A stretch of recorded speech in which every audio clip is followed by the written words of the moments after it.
Hey guys, it's Ben. Welcome to the channel. Today, I wanted to give you guys some DC content in favor of DC Fandom 2021.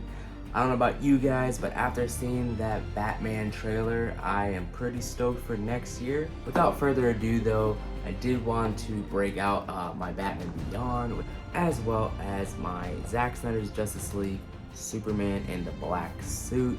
I did pre-order this back in March of this year, and this is just now getting to me. Now with this one, I will say I am a little disappointed because it doesn't really reflect what we got in the final version of Zack Snyder's Justice League. As you guys can see, he has gray boots as well as the gray outlining for the Kryptonian suit that he wears in the movie. So with the actual movie that released, you actually get him in black boots, as well as the little side pieces and the buckle are more of a blacker color. This actually reflects more of the original promo picture of the black suited Superman, where you do see him a little bit with like a grayer boots.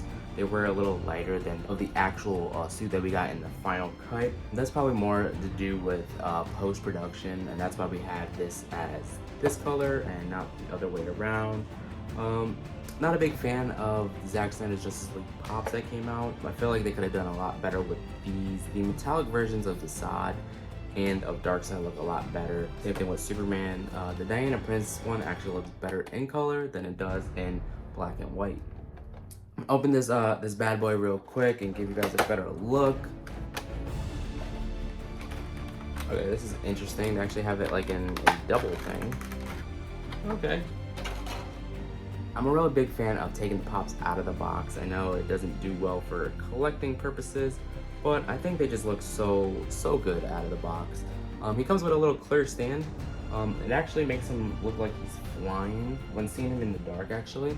So I noticed that with my other Superman that he's flying. When the lights are turned off and I got my color lights in the background, it actually looks like he is levitating a little bit. So that's a pretty cool aspect of this Funko Pop. You know, the details are alright. I just wanted it mainly just to support Zack Snyder's Justice League, and that's why I did get him. And actually, I am going to replace my Superman that's with the rest of the Justice League, and I'll put him in instead, and I'll find a new home for my other Superman. But it looks cool. I like this stance better than the other ones that I've had.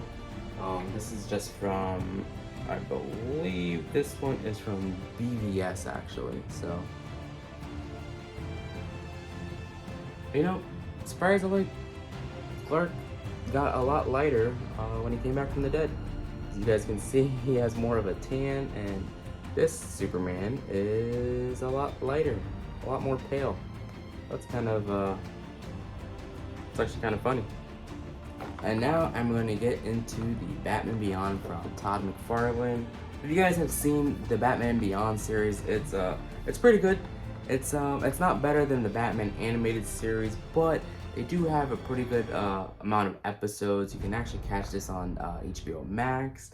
Their movie that they did though, The Return of the Joker, I will say it is one of the better, or maybe top 5 animated DC films.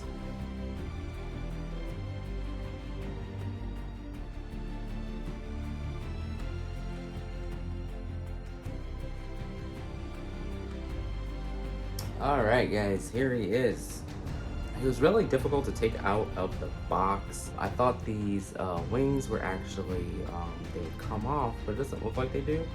Thought it was going to be similar to the Gal Gadot's wings in the Wonder Woman, but that was not the case. It looked pretty cool, it looked pretty solid.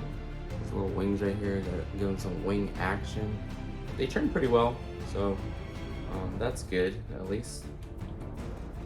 I will say he feels a little different than my other McFarlane action figures. I feel like he is a little more stiff, if you will. It almost feels like he has some kind of weird glue residue on him actually. I'm starting to see a lot of fingerprints on this. It's weird. But he looks really solid. He's really pointy actually. I really do like the black and red, nice looking aesthetic does come with a Batarang.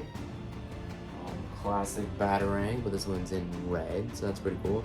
Actually, it almost looks like my Batman symbol. It's not a signal, it's a warning. He also does come with some rocket boosters for his feet. I don't know if you guys have seen the series, but he does actually fly. That's why he has the wings and the little rocket propellers in his boots.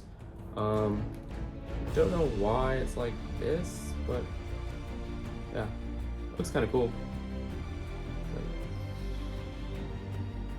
So you can actually, this Batman can actually fly, as opposed to Bruce Wayne Batman. But Terry McGinnis is pretty cool. I do like his hands. They are really sharp though.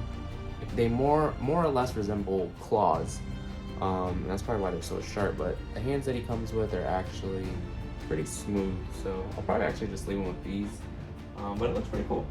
Just like the other figures, he does come with a card. And actually, I'm really disappointed with this card because for some reason now the McFarlane toys come with a collectible trading card of the actual toy and not of a scene from the comic, or as you guys saw with the Zack Snyder's Justice League photos or trading cards anyway, they were of the actual actors. And so I'm actually a little disappointed with this. I had my my Thomas Wayne and my Green Lantern, but there were actually pictures of the character, but from like either the comics or from the animated movie. And so having it of the toy is kind of, I won't say childish, but it's a little disappointing. You know, you buy the toy so you can take your own pictures and whatnot, and they give you their own picture of the toy. So a little disappointed with that. It does come with a clear stand similar to the Superman one. However, it is more or less for him so he can have a pose while he's flying. And so the stand, actually the little clip is actually smaller, so I can't wrap it around this Batman's torso. Well, maybe I can because it's actually very thin as opposed to like my Superman. But it is so he can have one booster on here, and then it looks like he's actually being boosted up. So I think that's the way it's supposed to go. He's actually supposed to stand on the other one, and then it looks like it's just one fireball. Yeah, I think that's how it's supposed to be. So that's my Batman and my Superman. Hopefully you guys stuck around and saw DC Fandom, or if you guys haven't, you've been catching up with all the latest updates from that event.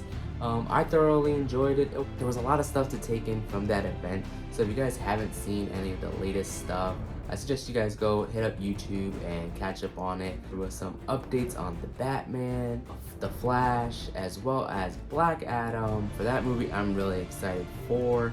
We did get some awesome news regarding Titans. It was picked up for season 4, so that's awesome. We got a brief update on Batgirl. For those of you that were worried that Leslie Grace didn't have red hair, she will have red hair for the movie. So hopefully some of the fans will, be happy with that. We also got a brief update on Blue Beetle. That looks like it's going to be a fun, enjoyable ride. Can't wait for that to hit HBO Max in the coming years. As for the DC television, I know I spoke about Titans, but for Doom Patrol is also being picked up for season 4. Flash is coming up on its last and final season. That's going to be a bittersweet ending to that series. I felt like over the years that it's really just taken a dive down, and so I'll actually be happy to see that series ending finally. We didn't get much of an update for DC's next 2 video games, which are Gotham Knights and Suicide Squad Killed Justice League. We got more or less some CG footage of those 2 video games. They look really well, however, I was more curious to see more gameplay footage as we saw last year for Gotham Knights during DC Fandom. So it's very interesting that they didn't show any new footage as to that. They just showed more of a rendering of a cutscene of what was going on. Still looking forward to that. It's hitting Xbox and PlayStation next year, as well as Suicide Squad Killed the Justice League. I'm still not sold on the premise of that because it's the Suicide Squad going up against the Justice League, so not entirely sure how that's going to pan out or work. but I'm hoping for the best because it is being made by Rocksteady. But yeah, guys, thanks for watching. Hope you enjoyed the video. Make sure you like and subscribe to the channel, and drop some comments down below. What was your favorite part of DC Fandome? Really interested to discuss with you guys down in the comments all the cool new stuff that's coming our way. I'm really excited for what's on the horizon for DC. And I'll leave you guys with #RestoreTheSnyderverse. I'll catch you on the next one. Peace.